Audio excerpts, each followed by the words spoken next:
Akkam jirtu daawwattoota keenya nagaan keenya kabajaa bakka isin jirtanitti isin haa qaqqabu qophii Yookoo Doktartu jalqabe Yookoo Doktar waa'ee fayyaa keenyaa qophii nuun qopheessinee isiniif dhiyeessinu kan torbaniitu amma jalqabee jira Dr. Abdurazak Ahmadiin qabadheen dhiyaadheetan jira Dr. Abdurazak egaa pirezidaantii waldaa dhukkuba sukaaraa kan Itoophiyaati akkasumas immoo Yuunivarsiitii Finfinneetti barsiisaa fi internistii fi subspecialistii isaanii immoo endocrinology irratti kan hojjetanidha. Egaa waa'ee dhibee sukaaraa fi sanaa wajjin kan wal qabatee subspecialistiidha. Isaanii wajjin turtii godha. Har'a kan walii wajjin haasofnu waa'ee rakkoo dhibee sukaaraa yeroo ulfaa dhufu irratti gestational diabetes jedhamu irratti dubbanna.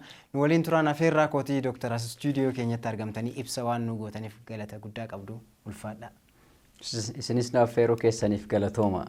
Egaa pregnancy yookaan immoo ulfi high risk pregnancy kan ittiin jennu kanneen akka dhiibbaa dhiigaa kanaan dura ala lama sadii opereeshinii hojjetamuu akkasumas immoo twins pregnancy triplet pregnancy kan ittiin jennu high risk yookaan immoo ulfa rakkoo dabalataa qabu jedhamaniiti kan isaan beekan isaan keessaa tokko gaa dhukkubi sukaaraa yeroo ulfaa argamuudha isarratti har'a discuss goona mee gestational diabetes kan ittiin jennu kun maal inni mee hiikama sarraa jalqabna. Tole. Dhukkubni sukaaraa yeroo ulfaa argamu akkuma dhukkuba sukaaraa gosa biraa sukaarri hammi isaa bakka silaa gahuu qabu ol argame yeroo ta'u dhukkuba sukaaraa jennee himna. Inni kunis lakkoofsi sukaaraa yommuu ilaalamu ka yeroo ulfaa alaatiin adda. Namoonni hedduunis bakka kanatti dogongoru. Sukaarri tokko haadha daa'ima garaa isii keessaa qabdu takkaaf ganama osoo hin nyaatin yoo 130 ta'e guddaadha. Inni kun dhukkuba sukaaraa ka yeroo kaanis argamutu sadarkaa san irra gahee jira jechuudha. Kanaafuu dhukkubni sukaaraa yeroo ulfaa sukaarri xiqqoos ol ka'ee argamuun lakkoofsi isaa xiqqoo haa fakkaatu malee rakkoon inni haadha irratti fidutu jira. Rakkoon daa'ima garaa isii keessa jirutu fidutu jira. Kanaafuu akkuma ati dubbatte dhukkubni sukaaraa jiraachuudhaan ulfi yeroo sanii riskii general population yookiin rakkoof saaxilamuu uummanni guutuun qabuun xiqqoo ka ol ka'e qaba. Haga yeroo takka takka 4 haga % 6 dabalaa jedhama. Kanaafuu rakkoo akkasiitiif saaxilutu mala.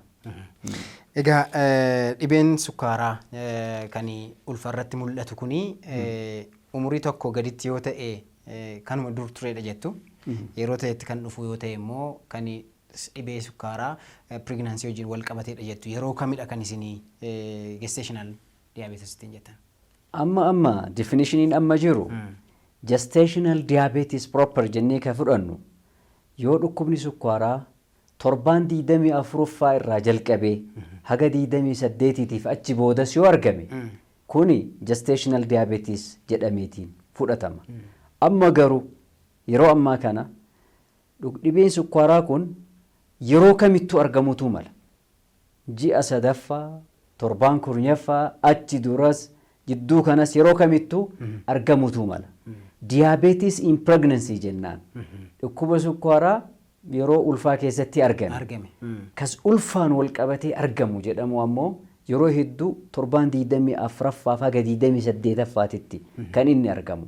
Kunis kan ta'uuf yeroo sanitti hormoononni adda addaa baay'ee dabalaa waan deemaniif insuliiniin akka qajeelatti hin hojjanne resistaansii itti uumaa waan deemaniif yeroo sanitti argama.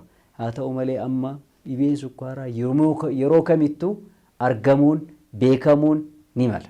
Ayyee meegaa eennis yookaan immoo duuka bu'umsa kan ulfaadha faayidaa guddaa inni qabu keessaa dhibeen kanneen akkasii keessatti argamuudha.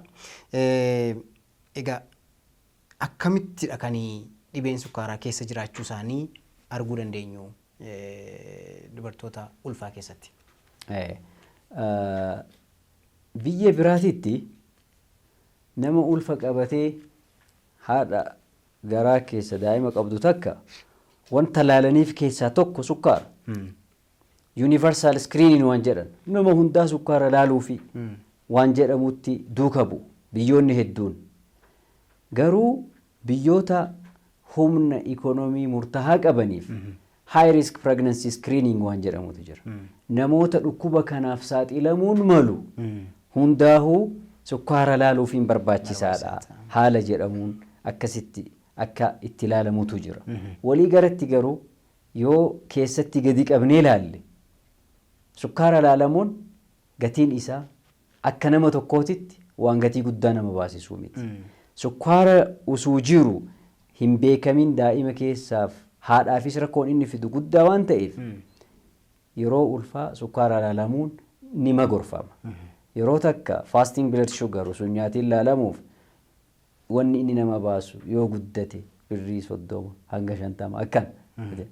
Wanta sana hojjechiisuun garuu bu'aan inni namaaf fidu waan guddaadha. Kanaafuu kana laalamuun inuma gorfama. Universal screening ka jedhu sanis jechuu yoo baanne nama laalamuun bu'aan isaa guddaa waan ta'eef kana laalamuun homaa rakkoo hin qabu. Rakkoon inni guddaan namarra geessus hin jiru. Kanaafuu kuni baay'ee barbaachisaadha. Akkaataan itti laalamus lakkoofsi isaas akkuma reef dubbanne dhukkuba sukkaaraa kan yeroo ulfaan alaatiin garaagarummaa guddaa qaba. Yeroo ulfaan alaa namni dubartiin ulfa hin ta'in takka sukkaara laalamtee osoo hin nyaatin 126 achi ol yoo ta'e sukkaara qabdi jennaan. Garuu dubartiin ulfaa takka osoo nyaatin sa'aatii 8 turte yeroo kamittu keessaanuu 724 dura sukkaara laalamte 92 ol yoo olii fi 126 gadi yoo ta'e dhukkuba sukkaaraa yeroo ulfaa jedhameetiin beekama. Namni hedduunis amma kana wanni inni beekuu qabu. 92 faga 125ti. Kuni dhukkuba sukkaaraa yeroo ulfaatii jedhameetiin fudhatama. Yoo 126 ol ta'e dhukkuba sukkaaraati. Confirmed. Bagga. Gestational diabetes sun ta'in dhukkuba overt diabetes jenneeni akkasi fudhanna jechuudha. Waamuu dandeenya. 126 ol dabarraan yeroo jalqaba laallu. Garuu dhukkuba sukkaaraa kan yeroo ulfaa gestational diabetes jennee ka fudhannu san akkaataan itti beekuu dandeenyu waa sadiitu jira. Tokko osoo hin nyaatin sukkaara isaanii ilaalu. 92 fi haga 125 yoo ta'e kuni dhukkuba sukkaaraa yeroo ulfaati. Inni lammaffaa sukkaara obaasuudhaan maaliifi giraama 75 ka ta'e sukkaara concentrated ta'e obaasanii qaamni nama kanaa akkamitti hojjeta sukkaara kana itti fayyadamuudhaan akkamitti fiixa baha ka jedhu yeroo itti ilaalamudha. Yeroo sanitti osoo hin dhugin dura ganama 92 ol yoo ta'e sukkaara san fudhatanii sa'aatii tokkotti 180 ol yoo ta'e sa'aatii lammaffaatitti 153 ol yoo ta'e kanneen sadiin keessaa tokkos yoo argame dhukkuba sukkaaraa yeroo ulfaattu jira jedhameetiin fudhatama. Baay'ee galatoomaa Dr. Egaa dhibeelee kanaa fi wanti akka ka'umsaatti yookaan akka saaxila baasutti waamaman maal fa'i jennee waamuu dandeenya? Bareeda. Wantoota nama saaxilantu jira. Haadha daa'ima godhachuuf deemtu takka dhukkuba sukkaaraatiif wanni isaan saaxiluu danda'u yookiin risk factor jennee ka fudhannu jiru wannoonni adda addaa. Fakkeenyaaf dubartiin takka qaamni isii dabalaa yoo deeme furdachaa yoo deeme BMI jennaan yookiin furdinni qaamaa dheerinaa fi weeyitiin ulfinni qaamaa walitti ilaalamee 30 ol yoo ta'e saaxilamuun isaanii ni dabala. Jidduu ulfoota walitti aananii dhufaniittis qaamni isii dabalaa yoo deeme sukkaaraaf saaxilamaa deemu.